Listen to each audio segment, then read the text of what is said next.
Welcome to Samba Samba. Enjoy the video. You start by loosening the bond, score the wallpaper adhesive gently so liquid can reach it. Apply a warm solution, 1 part vinegar to 4 parts water, or a commercial remover. The acid and heat soften glue molecules. Use a spray bottle for even coverage or a sponge if you need control. Wait 3 to 5 minutes so the adhesive rehydrates. Don't rush because a shallow soak wastes effort. Once done, make sure edges look damp and soft before moving to scraping.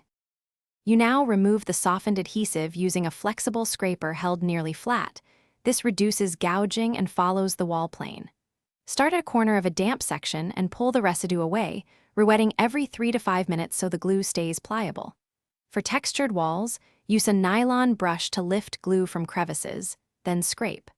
Once a section is clear, rinse with clean water to stop residue from rebonding, and wipe with a microfiber cloth to inspect the surface. You finish by washing the wall with warm water and mild detergent to remove oils and leftover glue. Rinse and blot dry thoroughly. If the surface feels tacky, lightly sand with 120 to 180 grit. This smooths fibers and removes thin residue. Vacuum dust and tack cloth the wall, then apply a stain-blocking primer where adhesive or dye remains so new paint or wallpaper adheres evenly. If adhesive persists, one troubleshooting tip: repeat.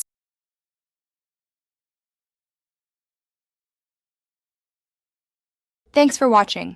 Consider subscribing if we helped you.